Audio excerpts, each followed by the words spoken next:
Hi friends, আসসালামু আলাইকুম। তো এখন রাত 2টা বাজে অ্যান্ড পিছনে আমার ঘড়ি দেখতে পারতেছে। তো ভাবলাম একটা কাজের কথা মনে পড়লো, তো এখন করি। প্রতিদিনই বলি করব করব, দেন করা হয় না। যেহেতু মনে পড়ছে তো ভাবলাম এখন করে ফেলি।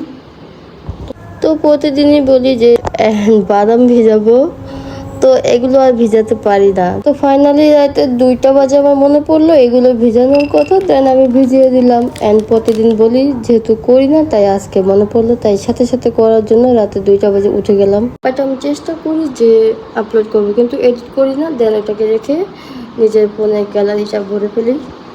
অ্যান্ড অলওয়েজ এটা করি।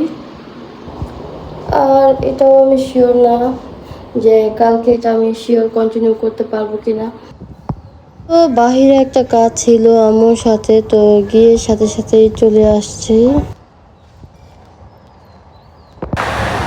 হাই ফ্রেন্ডস, আসসালামু আলাইকুম। তো সকাল হয়ে গেল আবার আমার জন্য। বিকজ সকালে গিয়েছিলাম আম্মুর সাথে, যখন এসে পড়ছি। তো এখন ঘুম থেকে উঠে দেন নাস্তাও অলমোস্ট ডান বানানো।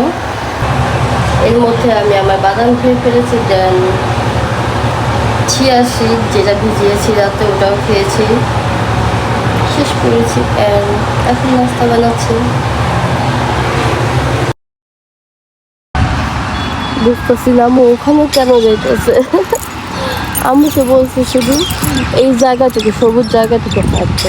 তো আজকে আম্মুকে বলতেছিলাম চলো একটু বাইরে যাবো, এন্ড তখন ছিল 6টা বাজে বলছি। এন্ড বাসায় এসে এখানে 5টা কাজু বাদাম এন্ড 5টা কাঠবাদাম আর একটা ওয়ালনাট বাদাম নিয়েছিলাম। আর এখানে চাইলে একটা বানানাও মিক্স করতে পারেন, এন্ড এটা খুবই হেলদি খাবার। তো সবাই ট্রাই করতে পারেন এন্ড খাবারটা খেয়ে দেখতে পারেন, আসলে এটা অনেক ইয়ামি ছিল।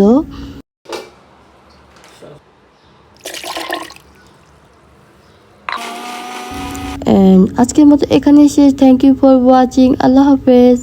আমার ভিডিও যদি ভালো লাগে please like, comment, share and subscribe করবেন।